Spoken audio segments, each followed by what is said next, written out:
Hi everyone, I'm Lorenzo Bettoni, editor of Football Italia, right in front of the Allianz Stadium. We've just covered live Juventus Como, Serie A opener for both sides.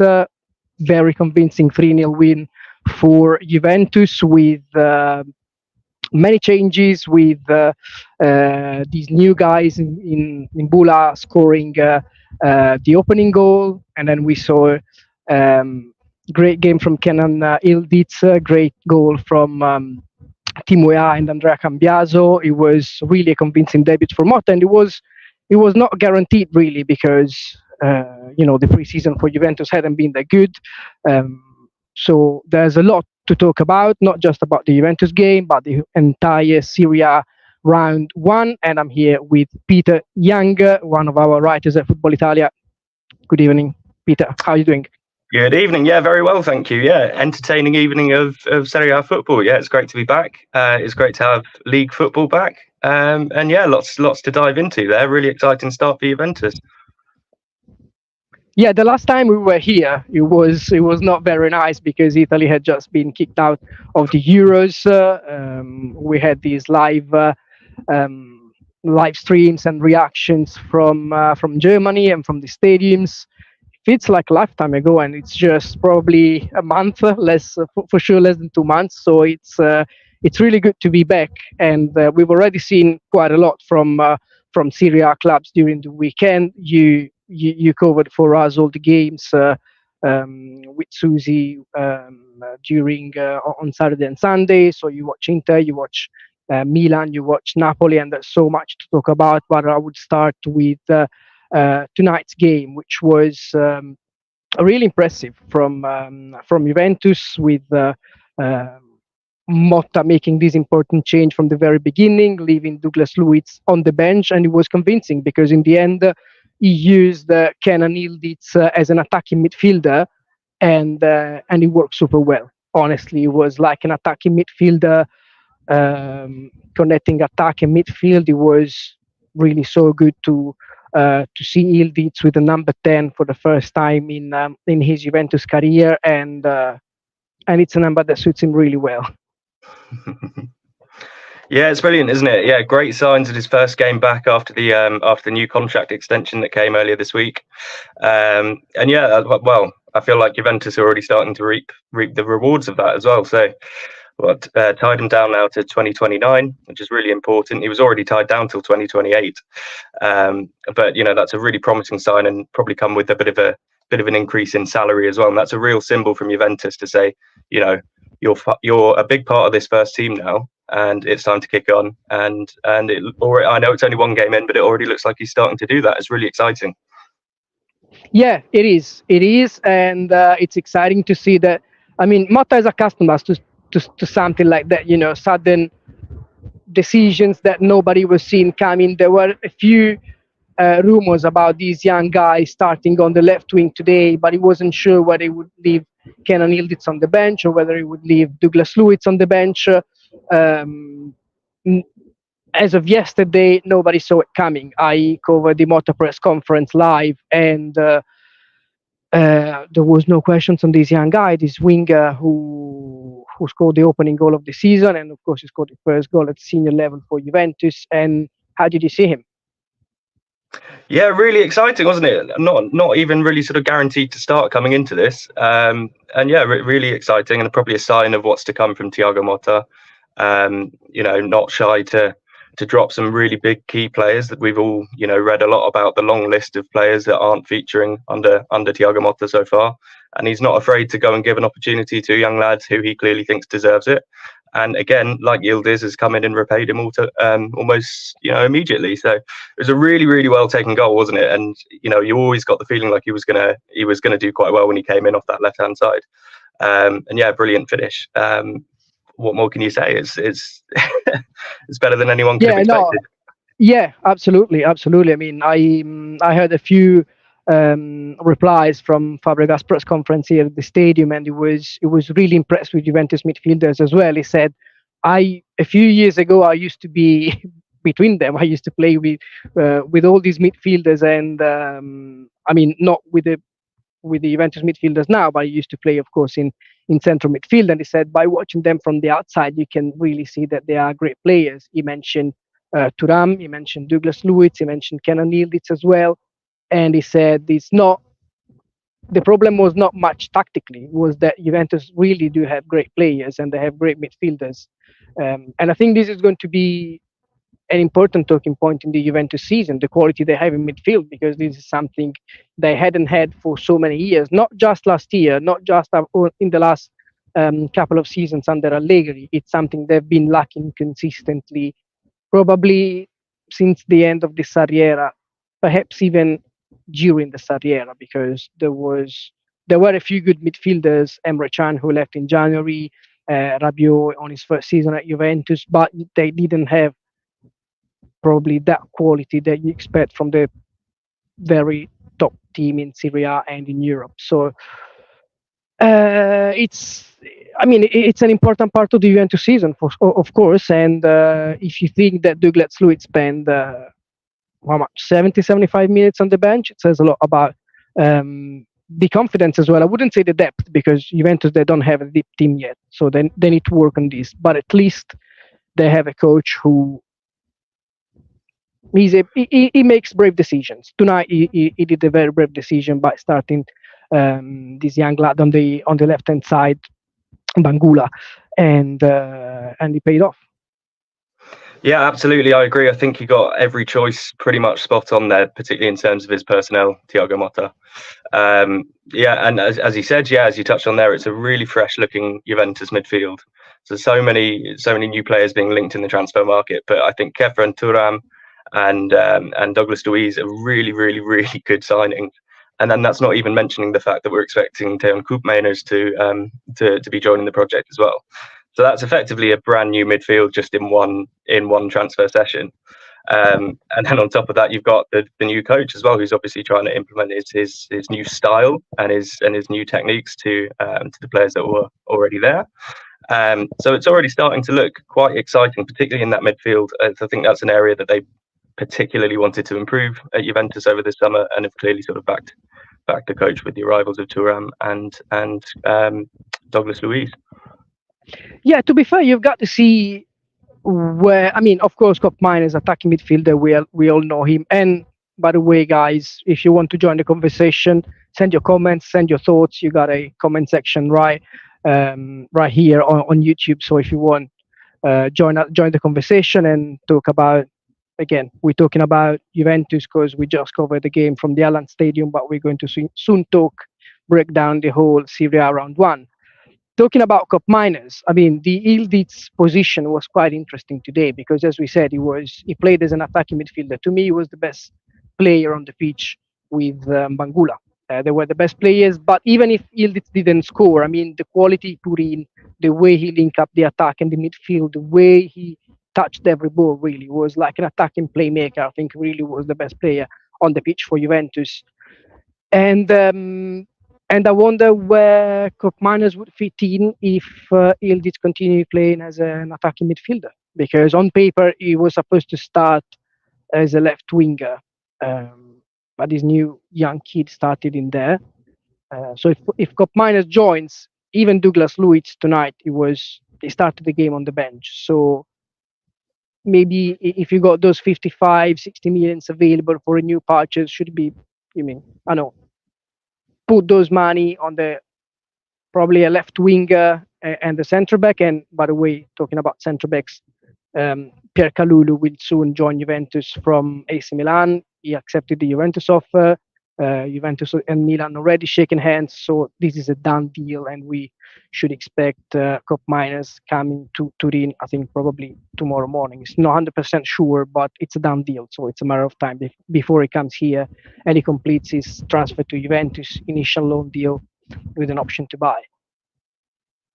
So attacking midfielder, yes or no? Koopmeiners, yes or no? Of course, he's going to put more quality in, but the Yildiz game was really impressive.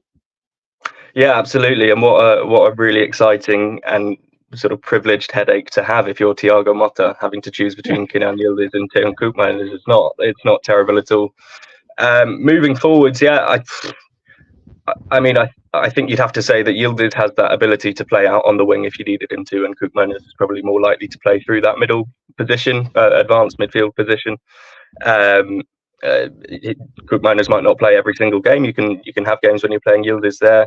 Obviously, there's more European football happening this season in the Coppa Italia. There's plenty of fixtures to go around. But if you're playing both of them in the same team, I think you're probably more likely to see Yildiz out on the left and Koopmeiners through the middle. And also a word for Timothy Weah as well, who I thought looked really exciting before he had to come off at halftime, taking on quite a senior position. He was the most experienced of that sort of front three behind Dusan Vlahovic today, with Yildiz and Bangula to his left. And yeah, he was unlucky not to score, and looked really, really exciting. And also a word for Andrea Cambiaso. I thought he was really exciting today as well. Yeah, Cambiaso was really good. He played. I mean, when he had the ball, he was almost playing as a central midfielder. That kind of inverted left back, full back that you expect now in modern football nowadays. And the goal was superb, really. And it's good news for Italy national team as well, because as we said before, we started these live streams with the national team, so there is always a link between club football and the national team. There were a few good news for the Azzurri in this weekend. The game before this one was Lecce Atalanta, with Retegui and Brescianini scoring a brace each. Cambiaso got his name on the score sheet today, so there's a few good news for Luciano Spalletti as well. But you mentioned Weah, and actually it's another big change compared to last season, because we all know the Juventus system last season, the Juventus attitude, how they played, the playing style. It was almost used as a right back. I mean, it was on paper, it was a right midfielder, right wing back, but at the end of the day, it was a pure right back, and he's not the position where he's supposed to be playing. And with Motta, he's been playing since the very start in his natural position, so right wing. He may not be the most technical winger. He may not always do the right decisions, but tonight he did made a lot of right decisions, a lot. And he's quick and he can dribble, so he's one of those wingers that you want to have in your team if he's fit. And it was very good to watch tonight, Weah. Then if Juventus get a winger, there are rumors about, I mean, more than rumors, there are negotiations with Fiorentina for Nico, with Porto for Francisco Gonzalez. He'll have to fight for a starting spot, for sure. But at the same time, he's been proving since Thiago Motta's era began that he is somebody that Juventus can rely on. Yeah, absolutely. Competition's always healthy, like you said there, that we've got sort of negotiations ongoing for Nico Gonzalez. That's not necessarily the worst thing in the world for Tim Weah, I don't think, because this is what Thiago Motta has shown that he tends to do, is improve players. And I think Weah is that sort of age and profile of player where Thiago Motta can really help his career. He's still a very young guy, despite being that sort of oldest of the three behind Vlahovic tonight. And yeah, he's shown that he has improved and can continue to improve. And I think if you have another player there to sort of set the standard for him, someone like Nico Gonzalez, then that's only going to come to benefit him in the long run. Yeah, I think so. And of course, tonight was it was just the first game of the season. There will be a lot of games if Juventus. I mean, it's hard to imagine them going all the way through in the Champions League, and probably easier in Coppa Italia. But there's going to be more than 50 games this season. So, of course, the early signs are promising, because tonight's performance was really, really good. And there was more than one goal in a game, which hadn't happened for a while in Serie A games for Juventus. So it was really a breath of fresh air for the Bianconeri. Very refreshing football, lot of good ideas, high pressing. It was a very good performance, but it's just August 19, and team is still not complete.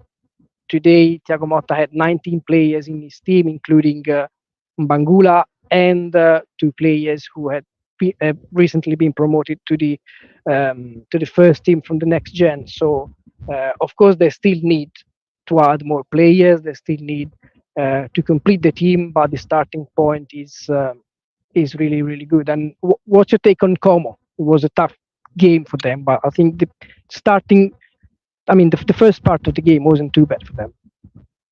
No, it's overall it was a bit of a tough welcome to the big leagues, really, wasn't it? But you're right. Yeah, they looked like they could threaten at parts, sort of towards the beginning of the match. They managed to nick a bit of possession off Juventus in the first couple of minutes, or after 3 or 4 minutes.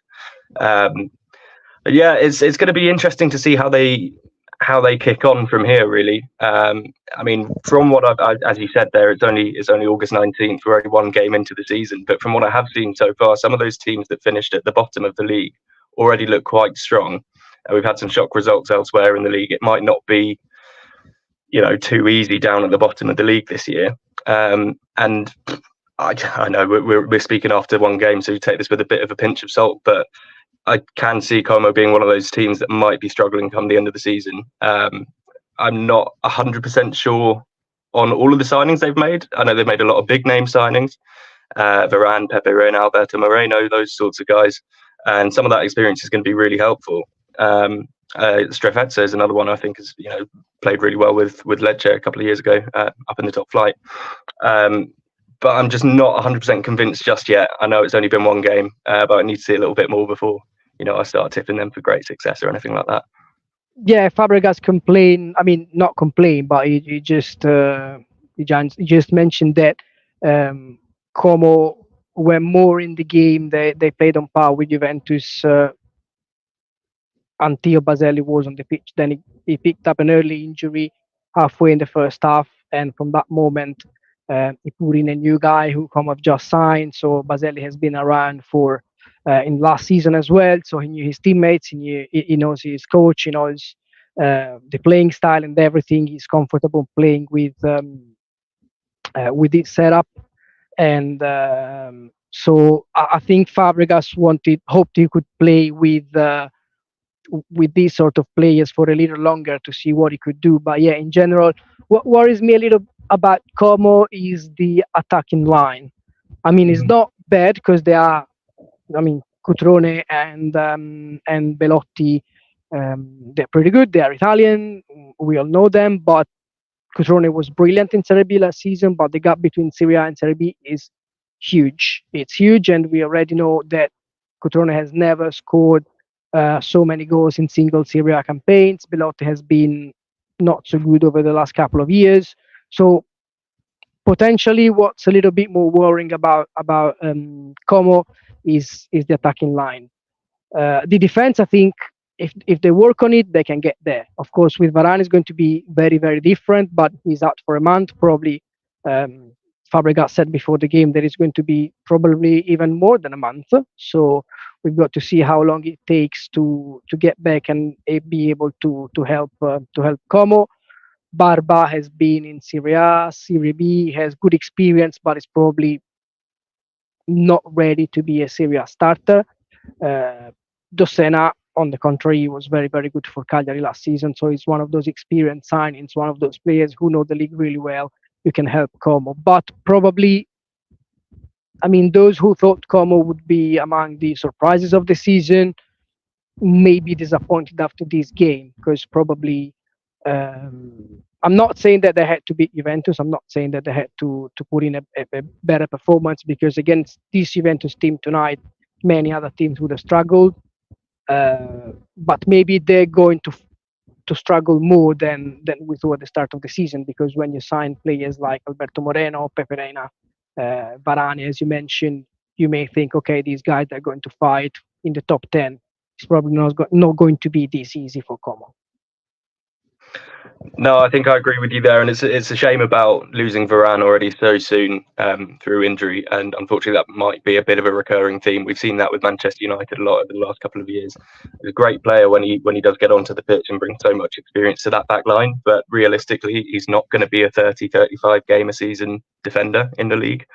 You might be looking more like 20 to 25. But then again, if you can have that sort of level of impact, I remember Samuel Umtiti at Lecce a couple of years ago, who also only sort of managed about 20-25 games, I think, in that season. But, it was tipped as sort of one of their players of the year by the end of it, and played a really important role in helping them stay up. Yeah, I think it's a good comparison. Yeah, I hadn't thought about Titi, and it actually makes sense. Yeah, and not to say that Rafa Varane is going to keep Como up in Serie A single-handedly, but it does make such an enormous difference to that backline. But I do agree with you as well that the forwards are looking like they might be lacking just a little bit of, extra spark. As you said, with Belotti, who's sort of gradually slowed down a little bit over the last couple of years, and Cutrone, who's sort of famously struggled at the top level. For a newly promoted team, those are quite excessively. Yeah, well, in Serie B, those would be really, really exciting options. But as you said there, it's a completely different game in the top flight, isn't it? But yeah, I think the bottom half of Serie A is going to be really interesting this season. I think it's going to be quite tight, and it's really difficult to pick a team. I know it's only been one game, but it's really difficult to pick the teams who might be struggling or might be in the bottom three. Yeah, it is. It is because last season probably nobody expected Sassuolo to go down, for example. Absolutely. Even with the injury of Berardi, they still had Pinamonti, who was probably of course, except Scamacca. After Scamacca, I think Pinamonti was the best Italian centre forward in terms of goals, the most prolific one, over 10 goals. It's hard to be relegated with a striker who scores more than 10 goals in a season. Where there was Crotone a few years ago with him who had over 20, but yeah, it's exceptions. Usually, if you have somebody who scores more than 10 goals, you're able to stay up. Nobody expected that, and you never know if there's a mid-table team that at some point struggle to be where they expect mentally. It's hard to find yourself down there fighting every week. So probably we can expect something like that again this year with some of those mid-table teams that may struggle to meet expectations midway during the season, and at some point they'll find themselves struggling at the bottom of the table. Talking about Juventus again, we spoke about Bangula, we spoke about Ildiz, Thuram, all great performances.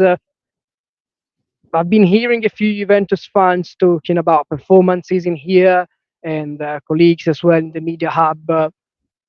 I want to know what's your take on Dusan Vlahovic, because there are many mixed feelings about his performance as well. It's probably, not a negative performance, because I quite like Vlahovic. I think he was pretty unlucky, but I want to know what you make of his performance. If I were Dusan Vlahovic, I wouldn't be too disheartened by the performance today. I mean, if that goal had gone in, or had stood rather, and Juventus win that 4-0, I don't think there'd be too many complaints at all. He was always waiting for that right opportunity, and there was one or two that he could have almost certainly done a little bit better with. So I actually thought he was quite unlucky not to come away with a couple of goals. But then again, that is a centre forward's job. He's being paid a lot of money to put the ball in the back of the net. And I know it's just one game. For all players and all teams across the division, I think we need to give them the benefit of a little bit of time to see how they're going to fare over the whole season, or make predictions about that. And so I don't know. It was a very much as you said, I can see why it's a sort of opinion dividing performance from Vlahovic.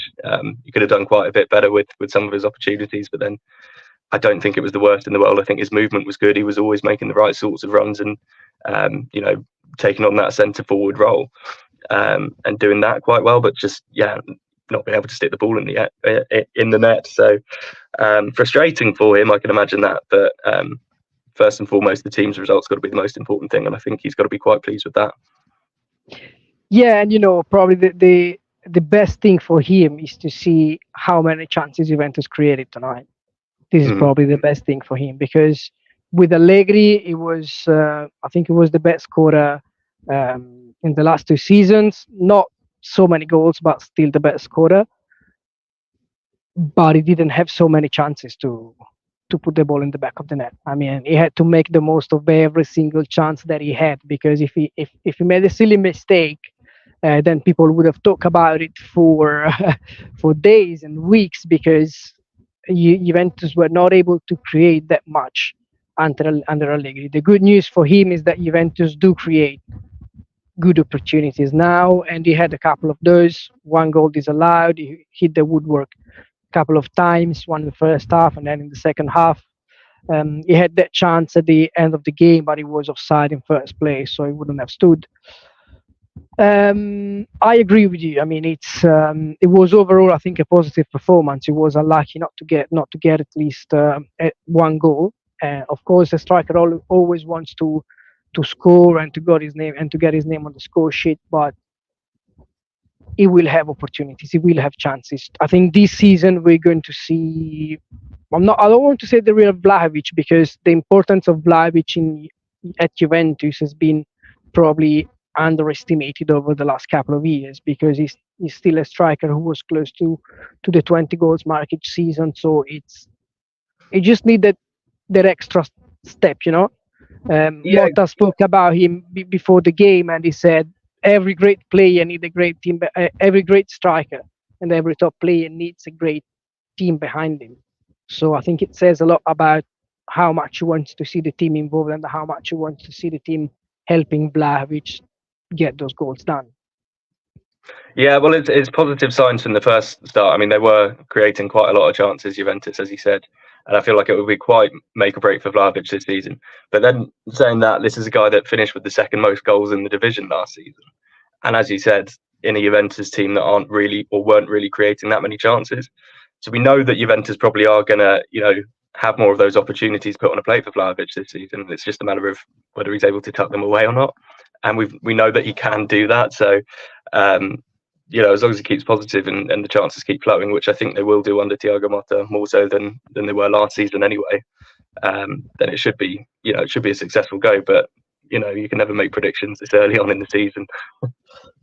Yeah, of course, and overall the Juventus performance was, I would say, really refreshing. I mean, it was refreshing because we were not accustomed to see this sort of intensity from the team, and even in the preseason, it was a lot of highs and lows. They hadn't won any game except the match they played here against the next gen. All the other games played against senior teams, defeats against Nuremberg and Atletico Madrid, and the draw against Brest. So it wasn't the best preseason for Juventus, but tonight they just clicked. Everything worked pretty well, and Motta's choices were good, and so it's been a very good starting point for Juventus. I think only Atalanta have scored more goals than them, winning with a better margin. So on paper, Atalanta, they're now table leaders after round one, because they've scored 4 past Lecce today, both with new signings, 2 from Brescianini and 2 from Matteo Retegui. We've mentioned that before. The other big talking point, now we move from the Juventus game to the other matches. Probably the biggest talking point is the Napoli downfall, the shocking Napoli defeat, and Antonio Conte's reaction. So what do you make of that? Yeah, before sort of diving into what went wrong for Napoli and Antonio Conte, I think it's worth mentioning that Verona were really good in that game, and they fully deserved to win that, regardless of how bad Napoli played. Some really, really strong individual performances, and collectively were brilliant. So well done to them. But yeah, Napoli and Conte didn't really go very well, did it? I mean, not being able to field Alessandro Buongiorno was a right sort of kick in the teeth for Conte. Is to this point is one big sort of signing so far this summer, or big money at least. And eventually, what we left with was a team that was really, really similar to how Napoli looked last season, or at the end of last season, anyway. So it didn't really look like too much had changed. And then, of course, you lose future Kvaratskhelia just before half time, and things start to sort of get even worse. The first half in that, I thought they weren't looking too badly. I thought, I mean, had they still had Kvaratskhelia coming on for the second half, you might have thought, well, Conte gets them back into the tunnel for half time, maybe tweak some things and gets them out sort of playing a bit better, and they might, go and nick the first goal. but then it just went in the complete opposite direction, really, and a bit of a capitulation from the Napoli boys in the end. Conte's been stressing a lot, hasn't he, that he needs new signings, and he needs new signings quite quickly by the looks of things. Because really it just sort of looked like the same old story from Napoli, and that needs to change quite quickly if they're going to have any sort of serious, push for Champions League or for a Coppa Italia run or anything like that this season. Yeah, and probably, I mean, even before the game, Napoli were criticizing an article on La Gazzetta dello Sport. They were saying basically they should just use Osimhen. Of course, he's not. Everyone knows that he wants to leave. Everyone knows he has a release clause. Everyone knows that he can't wait to leave Napoli. That's why he signed a contract extension with a release clause, because he wants to be ensured that he would leave this summer. But if you don't have a concrete offer, if you don't have proper negotiations in place, just use the player. I'm not saying that Giacomo Raspadori is not good enough. I'm not saying that Giovanni Simeone is not good enough, but the nowhere close Osimhen. So if you have him in your team, you just have to play him, because if you wait until an offer comes, if you wait until you sign a replacement, then you waste 2 rounds, you waste an entire summer of work, and you get results like in Verona. It was more than just the striker, of course. It wasn't that they created so much and they couldn't finalize it. It was more than that. It was, even Conte said, it was more about the attitude. It was more about the fact that when they face the first difficulty, they just go down. They melt like snow with on the sun. He said, it's more than just the striker, of course, for Napoli. But having somebody like Osimhen in your team, it gives the entire squad a different sort of confidence, I think. So probably the whole management should have been really, really different. And we have a comment on Napoli. Napoli feels it was one of those there and be back to kind, challenging, sometimes struggling to get into Europe. It's possible. I mean, it's hard to predict where Napoli can finish. The thing is, with Conte on the bench, I never expected him to finish outside the Champions League zone. I never expected. I always expect the Conte team to finish in the top 4. What do you think, Peter? I mean, he's got a pretty solid track record of doing that, hasn't he? But in reference to the comment, I take it it's talking about the Scudetto win 2 seasons ago now. I mean, Napoli had not won it for 30 plus years before that. So, it's not always going to be a case of, okay, now they've won it once, they're just going to be able to kick on and do it again. Particularly if you get players like Osimhen wanting to leave sort of immediately afterwards.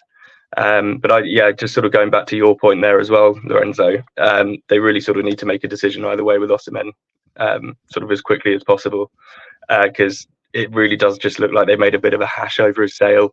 And if they aren't gonna sell him, then absolutely you've got to use him. He's one of the best, if not the best striker in the league. So if you've got him at your disposal, then you've got to use him, as you said. But either way, I think Napoli need quite a lot of players, or well, certainly a few anyway, in a couple of different positions, particularly in midfield, to make the team collectively stronger, like we were talking about earlier.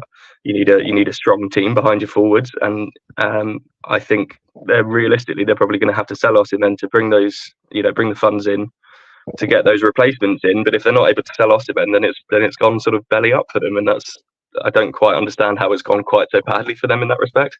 I know there's been the sort of PSG saga. You can never rule anything out with Chelsea these days in the transfer market, but it really feels like it's one of those 2 options, or possibly Saudi Arabia. If they're going to sell him, they really need to sort of make that happen quickly. I think that's got to be their priority at the moment, or at least coming to a decision about Osimhen either way. Yeah, and I mean, and they play again this coming weekend, so it's going to be hard to fix everything in just a couple of days. Of course, things in the transfer market move very quickly, especially when we get to the final stages of the transfer window. but there's a lot going on at Napoli. I mean, from the striker to Conte's system. I was watching the Sky Sport post-match show yesterday with Paolo Di Canio and Luca Marchegiani and Beppe Bergomi, and Marchegiani was saying that probably the system is not even the best for Conte, because he usually plays with two strikers, and right now probably Kvaratskhelia is not the best option to play as a support striker close to another centre forward. So it all looks a little bit confusing already for Napoli, and it shouldn't really be. I mean, the impressive thing about Conte's teams is that he steps in, and then in a few weeks, if you wake up after after I don't know, after a month, without 2 months without watching football, and you watch a team that has been coached by Conte for just a few weeks, you immediately see his hand. You immediately think this team is coached by Conte. This team is playing under Conte. Uh, and we just couldn't see it in Verona, and it was the most. I think it was the most worrying thing, even most worrying than the transfer window stalling. The attitude the player had, the way they melted after Verona's goal, and the attitude they had in the second half was really, really worrying. This was for sure the most worrying thing about the whole performance and about the whole summer. Because even Conte he said you can buy 3, 4, or 5 players, but there are certain things that you can't train. And when a coach like Conte says something like this, I mean, you got to be worried. Yeah, absolutely. And yeah, I just sort of stand by the point that I don't think there was really any sort of real visible change, at least from how Napoli finished last season, which was quite bad. Yeah. So yeah, I mean, I think he's got his work cut out for him, Conte. And we know how things can be sometimes with Aurelio De Laurentiis as well. I'm not sure how that relationship is necessarily going to pan out. Whether they're going to be best of friends, I'm not quite sure.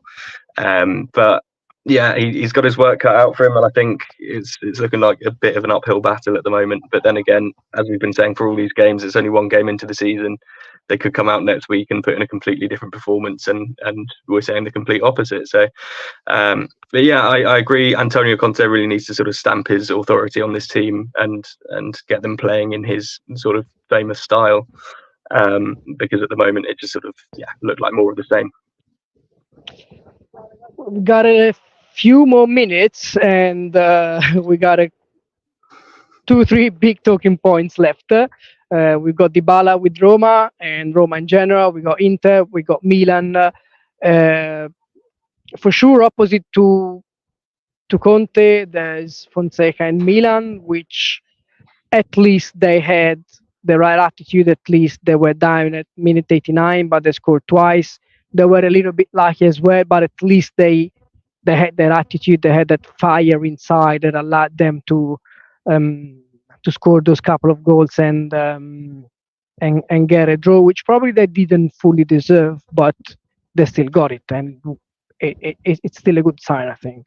Of course, yeah, not on the balance of the whole 90 minutes. You might say they probably didn't deserve the draw, Milan, but yeah, I thought of the 8 games that were played on Saturday and Sunday, I thought Milan were actually strangely one of the more encouraging teams, and that's just going off how they performed towards the end, and that sort of change in mentality, particularly when when Fonseca brought some of his subs on, and of course there were a few missing players as well. Theo Hernandez didn't start. They played Alexis Salamakas down at left back, which just didn't work at all, and then they had to put him out on the right wing and then back to right back by the end of the game, and it was a bit of a sort of failed experiment. So there's still changes to happen there. But yeah, when the subs came on, I thought it was a completely different story. Alvaro Morata, by the way, I think is possibly one of the best value for money signings anywhere in Europe this summer.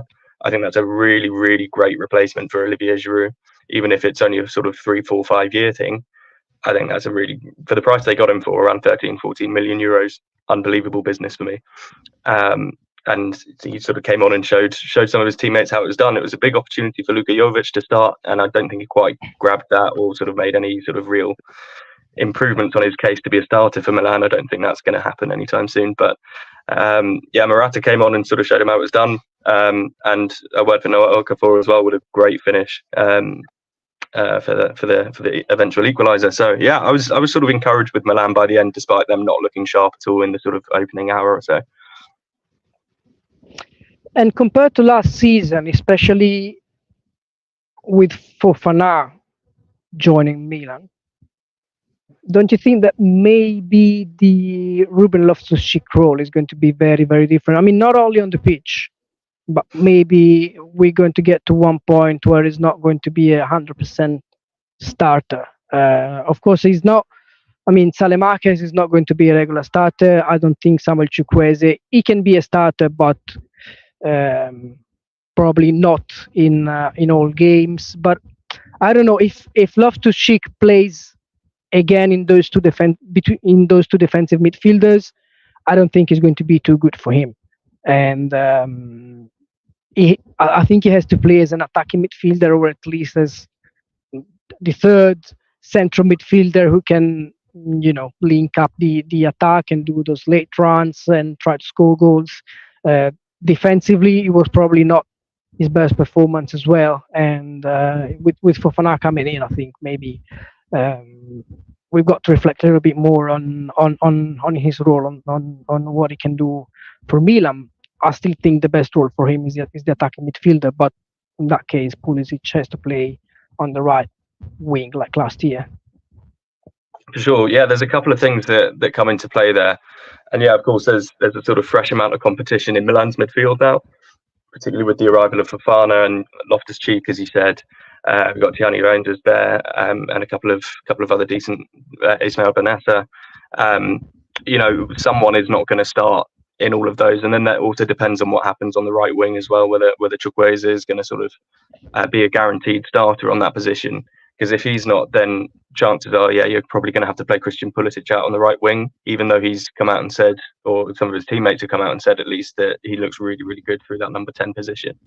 Loftus-Cheek, I think, he's quite a versatile player. I mean, there's times in his career when we've seen him playing out at like right wing back, when he was still at Chelsea at certain times.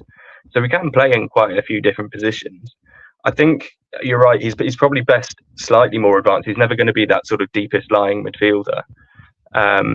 Where his strengths are for me is in that sort of progressive ball carrying, striding with his big long legs and shrugging people off and taking the ball up the pitch. He has the physicality to play there, but he's probably not the best option. That's what I'm saying. Yeah, no, and well, with Fofana coming in, and Tiani Reinders had a pretty decent season last year, and so if he carries on like that, then those are two players who are probably slightly more naturally suited to play in a sort of midfield pivot, if you call it that. So yeah, it looks a bit interesting for Loftus-Cheek. I wouldn't be too worried if I were him just yet. As we said, it's a long season. There's plenty of competitions and plenty of games to go around. And also, he's not a player who's ever really been a 40, 45 game a season player across all competitions. He's always had the occasional injury thing or, little muscular things or fitness issues here and there. So it's not like he was always going to be someone who's going to play 40, 45 matches for Milan and start in every single game in every competition. So I think having a bit of rotation isn't necessarily the worst thing in the world for him. And on a collective level, I think he can play, like if you need him to, he can play in that position, slightly deeper in midfield, particularly if he's got someone there sat next to him. But also, as you said, he brings quite a lot to the team, as we've seen last season, if he's playing through that sort of more advanced midfield position. So he's got options, and Milan have options as well. So I think that's beneficial for all of them.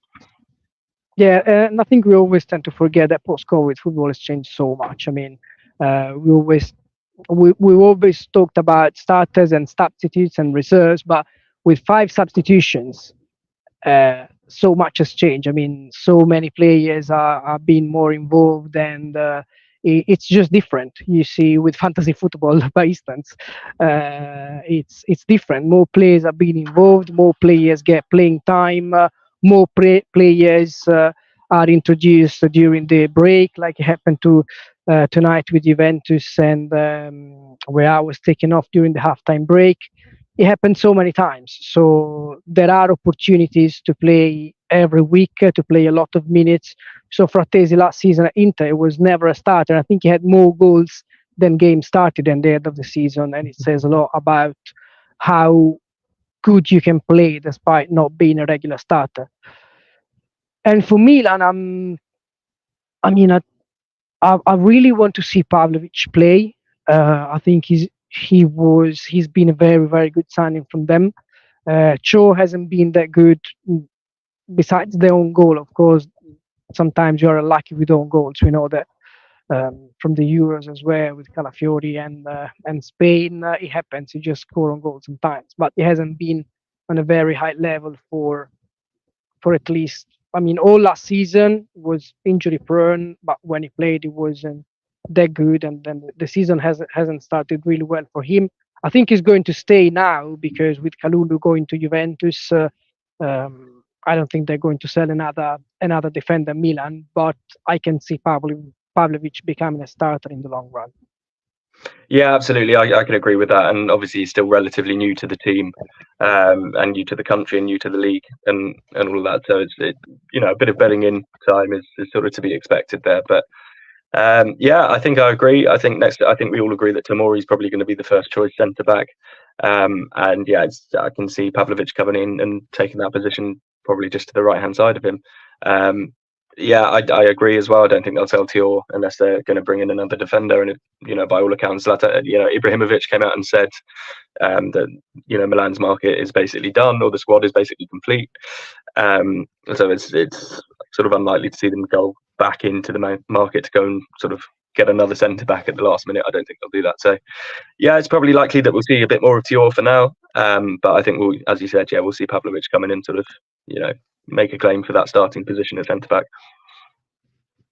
We got another 10-15 minutes, and I want to know what you want to talk first, Roma or Inter?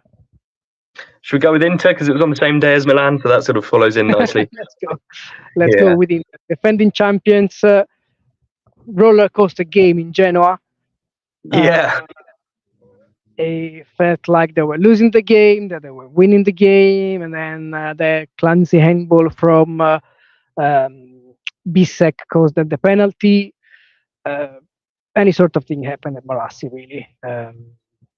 I think Inter, Lautaro had never played in the preseason with Inter. He had been training for 10 days before the game, and that was it. He cut short his holiday to resume training before ahead of schedule. He was supposed to stay on holiday longer than he actually did. Alessandro Bastoni complained about holidays. People get really mad with these sort of things that footballers say sometimes, but I can't really understand them. They get paid a lot, that's true, but the pressure they have and the focus they must have once every 3 days, it's huge. And of course, in every work, you need time, you just need a break, and you need to take a breath of fresh air, just relax and don't think about anything. And then when you go back, you just focus on your football. They start a very heavy season, this one. They know they're going to finish in 11 months, basically, because they're going to play the Club World Cup, which starts in mid-July. So they're going to play for 11 months straight. If you put national team, international football as well, it's just a crazy schedule. I'm not against what Bastoni said purely because players earn a lot of money. It's something that has to be changed, and of course it is not nice when you concede. Inter, I think they conceded just once in 5 games last season in the opening 5 games, and this time it was conceded twice in just the first game. But it's understandable, I think. I agree. I don't think it's uncommon to see a team, particularly one who's won the title as well, to have a little bit of a hangover into the next season. And as you said, these are long seasons and only getting longer. And Bastoni wasn't the only player to sort of hint at that, or coach even as well. There was a couple of different people who sort of hinted at that over the weekend. It's been a long but sort of not particularly rest-filled holiday or summer. Yeah. So a couple of these players, as we've seen across not just Inter as well, Milan had it as well. Theo Hernandez wasn't quite ready to start. Danilo for Juventus tonight, he didn't even play. Absolutely, and back with Inter, Taremi sort of started quite brightly in pre-season and then had a bit of a muscular strain and then and then sort of just about made it back in time for the start of the season. So yeah, Inter was really one of those where I thought, yeah, let's not read too much into anything just yet, because as you said, with the game, with the 2-2, it was a bit of everything all in the same game. So it felt like, as you said, they were winning, they were losing, they were drawing at certain points. And it's at the same time, it's probably frustrating but encouraging, but also a bit annoying that they weren't able to get that win. But I think we sort of know what to expect from Simone Inzaghi and Inter over the last couple of years. So I wouldn't be too worried. I think they made some really good business. The free signings they picked up, Zielinski and Taremi, are great additions. And I think, given a bit of time, things are only going to sort of start to improve, and we'll probably see an Inter that's a bit closer to what we were seeing early on last season. But long season. I wouldn't get, and it's only the first game of it, so I wouldn't get carried away with anything just yet. Yeah, I agree. It's one of those games that you play in August. Sometimes it goes well. Sometimes Gattuso used to say something similar when we can't repeat it. But yeah, it's one of the games. I still think Inter, they have the best team, for sure, the deepest team in the league. We still expect them to sign a left defender because of Buchanan injury. He's returning in December, January. So right now it seems that they're going to sign Palacios, Argentinian player. He can play as a centre back, but he can mostly play on the left as well. So we expect him to be the last Inter signing before the transfer window closes. And again, the best player last season was Lautaro Martinez, and he basically is just like he's just started the preseason. Lautaro Martinez. This is the point where he is, because he had never played with his teammates during the summer. Zielinski was injured, so it can happen. It can happen to go out to Marassi with so many fans pushing Genoa. They were not in. Of course, Genoa, they were not in the best position because they've lost Retegui, they've lost Gudmundsson, but it's not the easiest environment to play in. It's not. It's not like Napoli. It's nowhere near the same thing. So I think it's probably just a matter of time. And I read an interesting interview from Capello this morning on Gazzetta. He spoke about the holidays of Bastoni, and he said maybe Inzaghi should adopt the same idea, the individual holidays idea from Ancelotti, what he said last weekend, and so give his players some holidays during the season to let them rest a little bit more. And he was complaining a little bit about the attitude. He said maybe Çalhanoğlu, Barella, and also Lautaro, they're not that they don't have that anger that they used to have last season, and that intensity. But again, even Capello said, of course, it's normal right now to be in this situation where you are a little bit more tired, and you're just not at your best, because it's naturally the position where you are right now.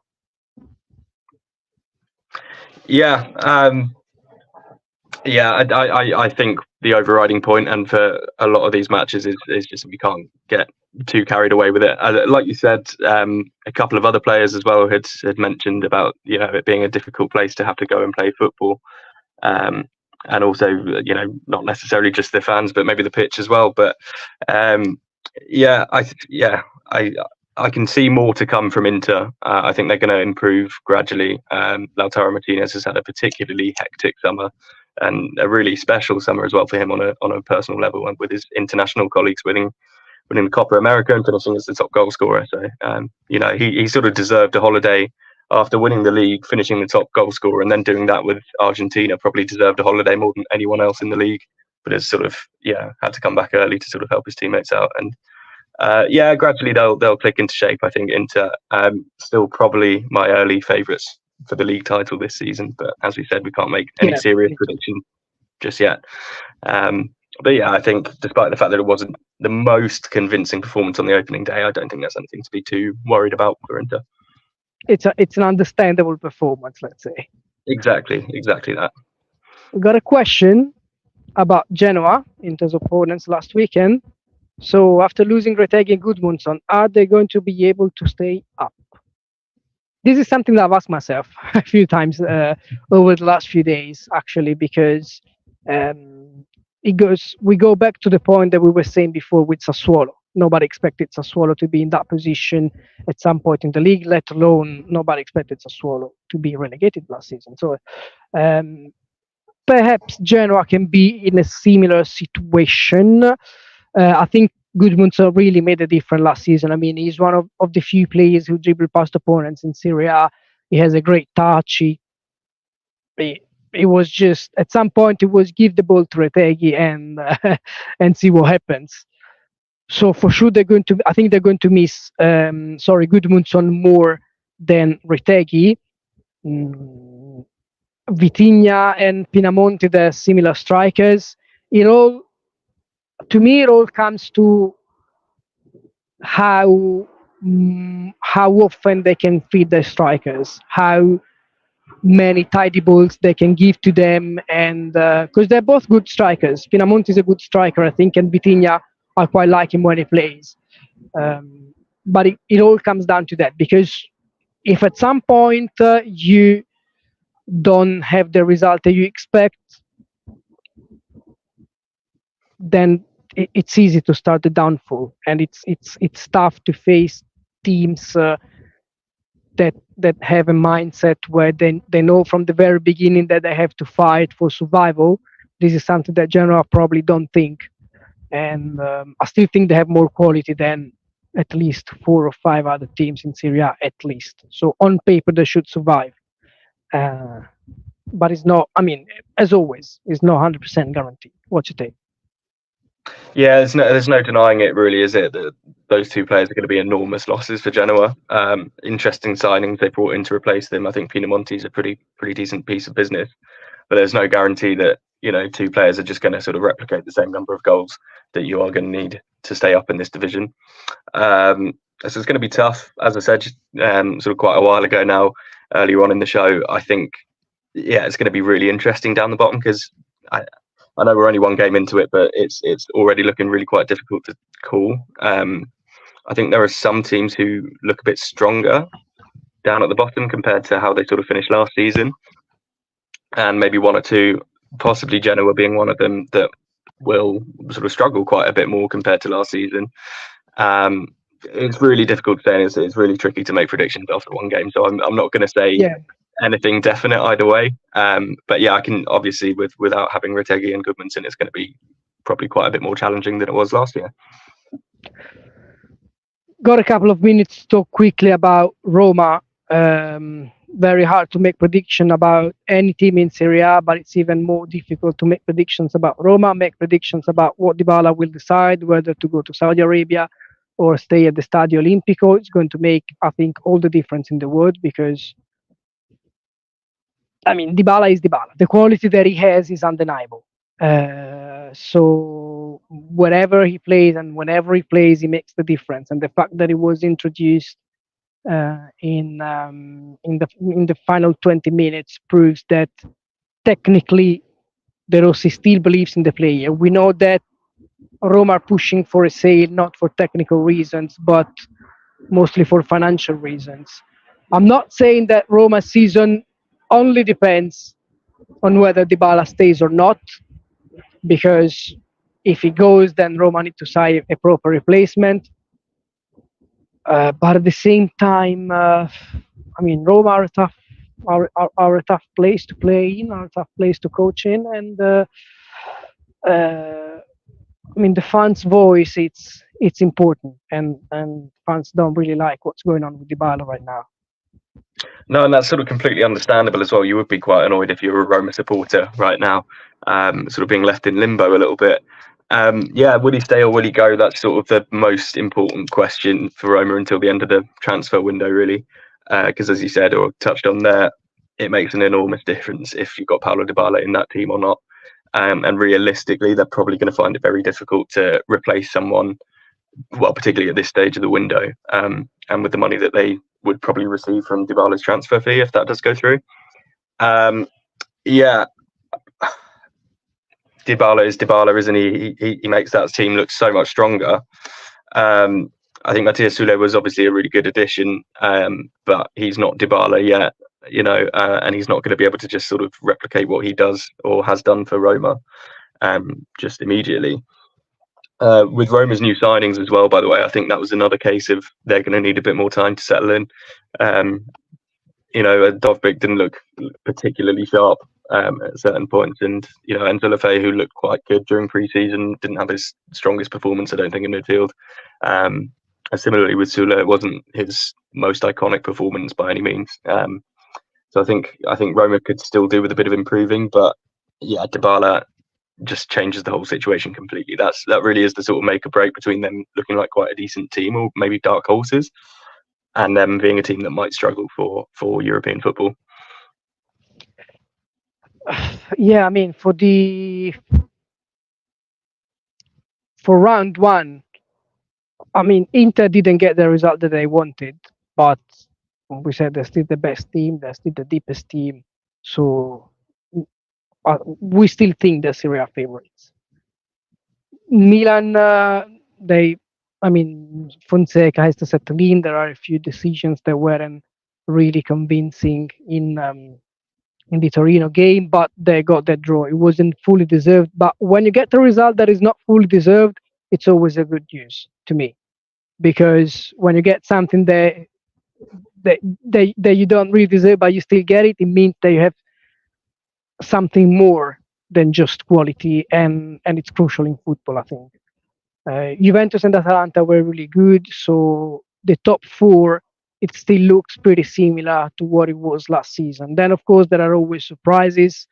Anything can happen in the last days of the transfer window. Remains to be seen if Dybala goes or stays. If he goes, who Roma bring in, so they can fight for the top four, 100%. I think Lazio, they're going to be pretty good. They didn't make big signings, but they made smart signings. People that Baroni knows pretty well. So it's going to be very interesting for the top four. I think right now, after round one, it looks quite settled still, very similar to last season, but there will be surprises. There will be surprises for sure, and Roma and Lazio can still be involved. It's going to be, of course, difficult for Bologna to replicate what they did last season and finish it in top 4 or top 5. But of course, it's just the beginning. 19th of August, still short sleeves, so anything can happen. But yeah, probably for now, I would say that the top 4 stays the same. Then probably next week we're gonna change our mind. Yeah, I'm not gonna come up with any direct prediction. You want to be safe. Yeah, no. Well, if you wanted me to, I think it's going to be really interesting, as you sort of touched on there, for the race for the top 4. Who's going to be that 4th team in there for me? Because I feel like, this is just personal early door feelings, Milan, Inter, and Juventus will probably be 3 of the stronger teams in the division this season. So who finishes that 4th spot is going to be quite interesting for me. Let's see. We see, and time is up. Really, it's been more than an hour, and it's always a pleasure, Peter. It's always a pleasure to see you guys, and it's going to be a long season. We'll follow it minute by minute with the end of the transfer window, with international football, with European games, with Serie A that is back officially. We've analyzed round 1. We've analyzed Juventus Como from the Allianz Stadium in Turin. So this is it for tonight from Lorenzo Bettoni and Peter. So Lorenzo Bettoni and Peter Young, we will come back next week to talk about more Serie A and more Italian football. Brilliant. Pleasure as always. Good to see you. Hopefully catch you soon. Bye-bye.